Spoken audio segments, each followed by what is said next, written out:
Dr. Ortiz, tell me if you will, why is there such a growing popularity for surgery to correct weight loss? 2.2 billion to be exact.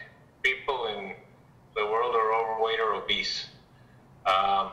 Every country is almost participating. It's a world epidemic. In other words, it's a pandemic. And it's grown exponentially since the 80s. So when we started offering weight loss surgery in the 90s, late 90s, the epidemic was basically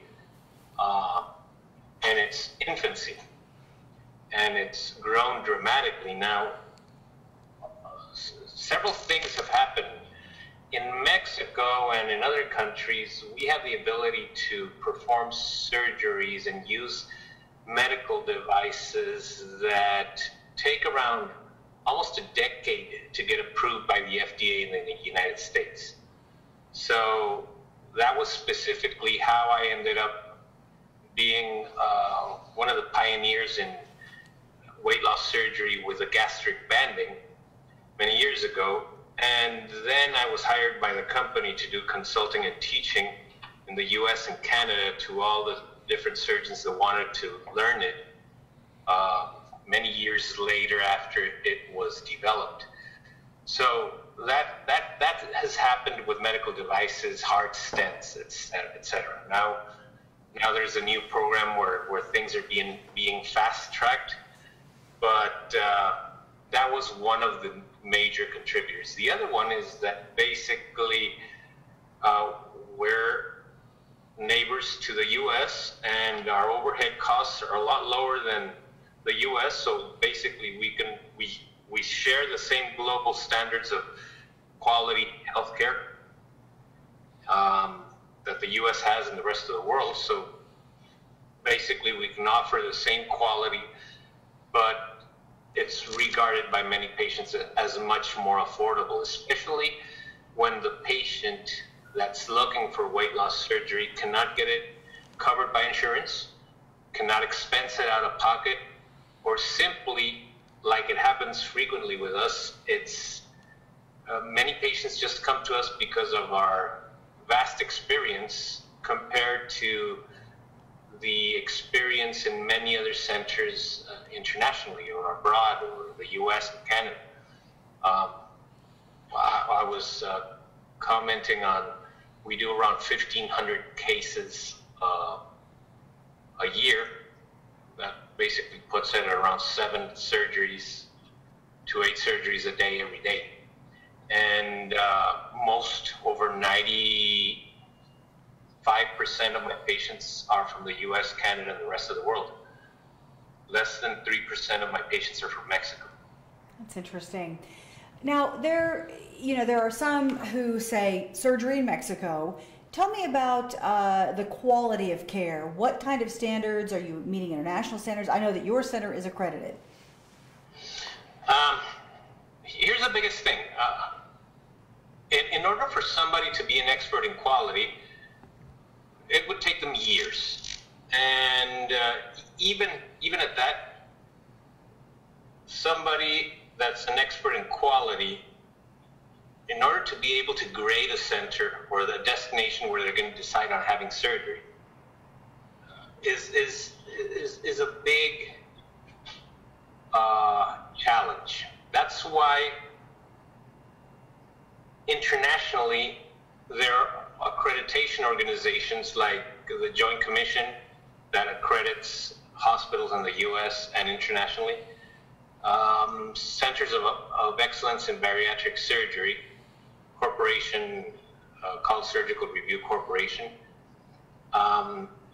based in the US as well, that certifies centers specialized in bariatric surgery in the US and abroad. And these organizations are third-party organizations that actually know the ins and outs of what quality means and how they can grade a center. And in order to get those accreditations, well, you have to actually be up to par with the highest standards available in the medical field. So destination the preconceived notion of going to a foreign country like Mexico for surgery is scary if you ignore the facts. Mm-hmm. If you understand that the standards of excellence in global healthcare have been set forth by the highest institutions,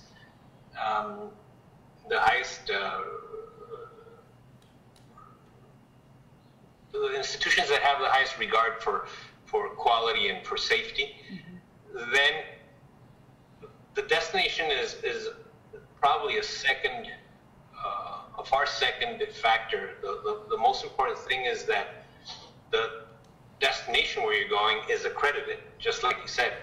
But ultimately, what I have done is that I'm a completely cash pay operation.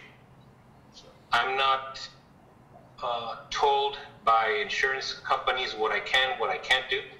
So I basically set the standards, set the highest standards for the equipment, the devices, the medications, just the overall care. And I invest in the patient's health, and that's the best way to ensure a great outcome. Yes. And like I said, I mean, we do 1,500 surgeries a year, every day. So if there were outcomes different than the best outcomes, it would be very easy that people know it with the transparency of the social media and the online communities. Absolutely. It seems like, as I've been reading about this, it's a fairly safe surgery in regards. I mean, there are always risks, but it seems like you don't have very many complications. It's said that only those that don't do surgery don't have any complications, but having said that, we have a controlled environment where probably the biggest thing we do is we preemptively prepare the patient for surgery before they travel to our center. So we have a complete system of online tracking and monitoring and interaction with our patients, and patients are prepped before they even travel to our center to get the weight loss procedure. So I know I've developed this over the past 20 years. So with our system, we know exactly what level of risk the patient has and how we can mitigate that risk before they travel.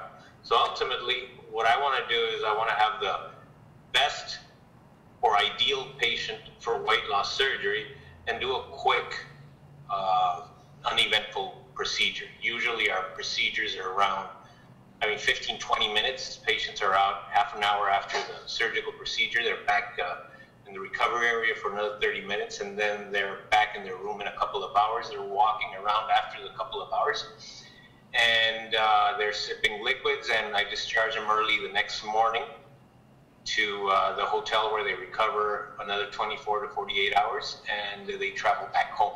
So usually it's a 4 to 5 day situation where patients travel, go back home, and start enjoying the benefits of weight loss surgery. To be honest, that sounds like much more a greater quality of care and closer monitoring than you're going to get in the U.S., where it's an outpatient procedure and they send you home. Exactly. And because of the responsibility of what we do, again, I pioneered medical tourism. Before we started doing this, there was no medical tourism in bariatric surgery. Right time, right place, let's say it. So we've developed everything from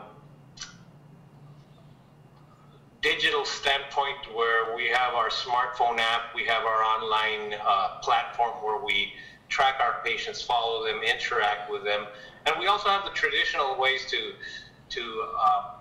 communicate with them, email, telephone, etc. But we're always available 24/7 for our patients. And ultimately, that's what you need. You want to avoid something that could lead to a complication. And patients are not discharged until they're fully,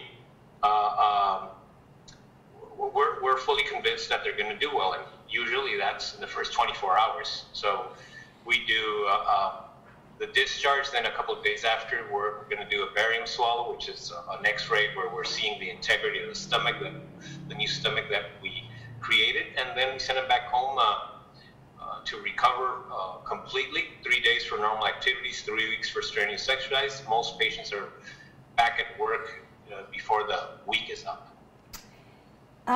You said that you could show us inside your operating room. Would you mind doing that and just kind of describing your facility there and what you do? Beautiful. So right there, what we have is Dr. Martinez, my surgical partner.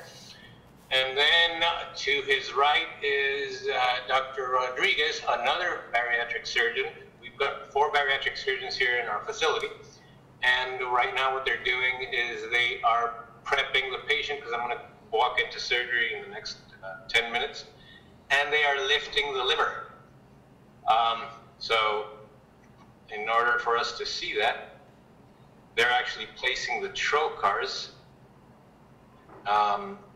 which are the small incisions and then the small little devices, tubes that are placed inside the abdomen, so we can access the abdominal cavity. You can see right there, he's pushing into the abdominal wall. Yes. And then you can see how that was a little too quick.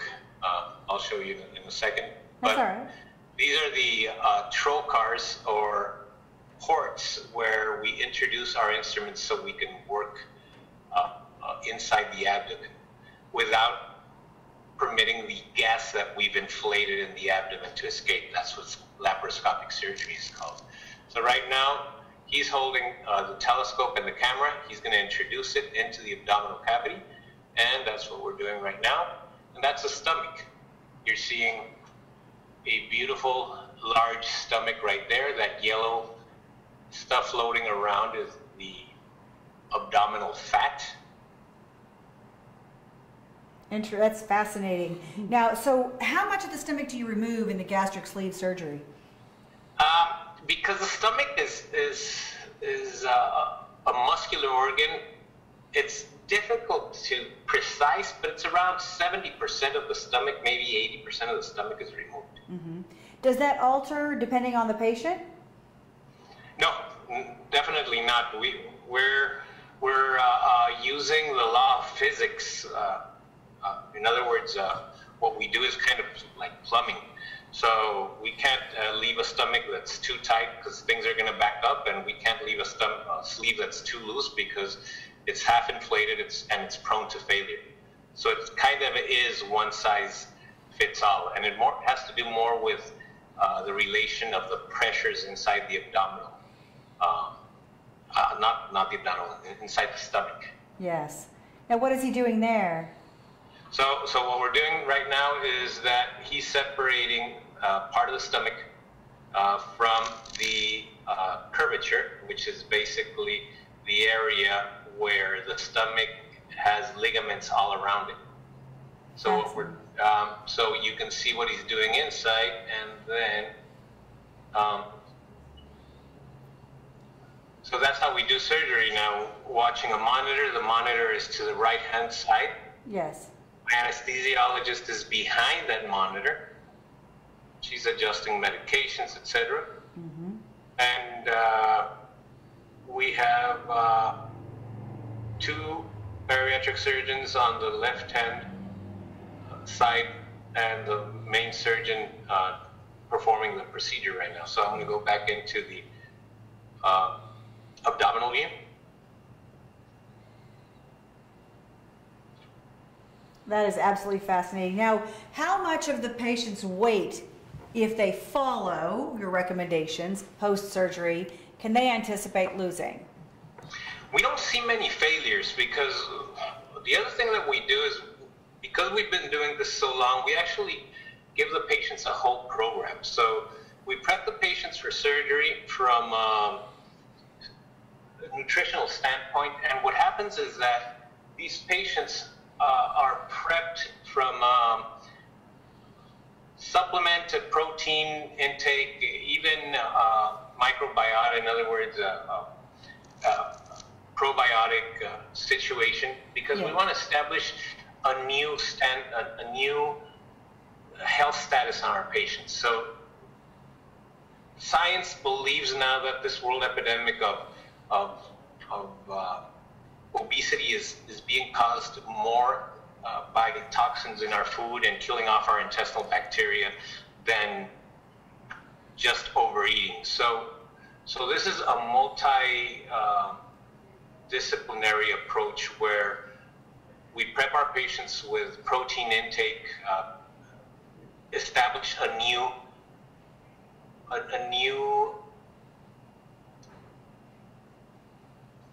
immune and healing response by overnourishing them as they lose weight before the surgical procedure. We prep their intestines by removing all the toxins in their food as much as possible, the toxic load, and reestablishing their microbiota, their intestinal bacteria. And then they undergo surgery. And then that is followed up for the next 3 months.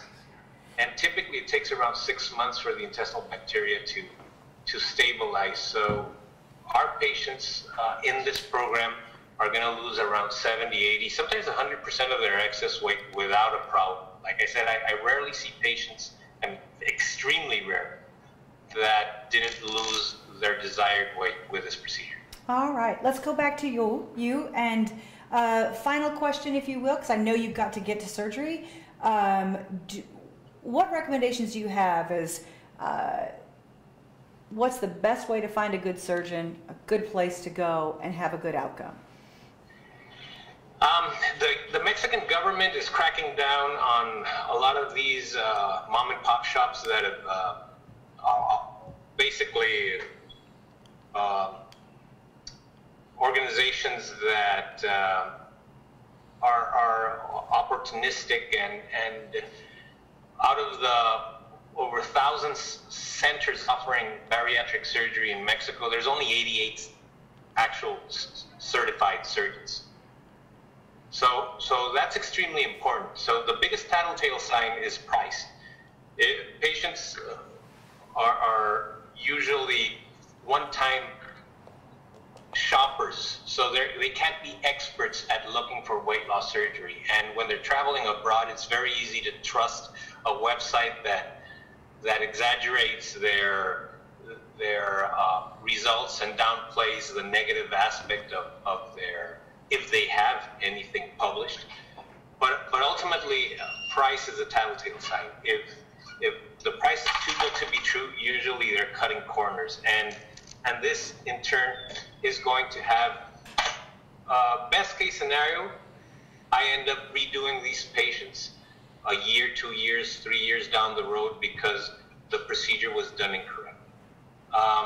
Worst case scenario, well, it can be catastrophic. So definitely don't shop for price, shop for quality.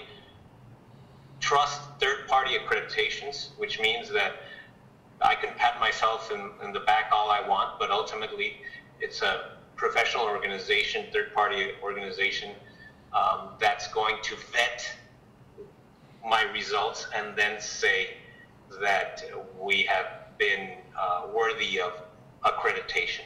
Thank you so much for your time.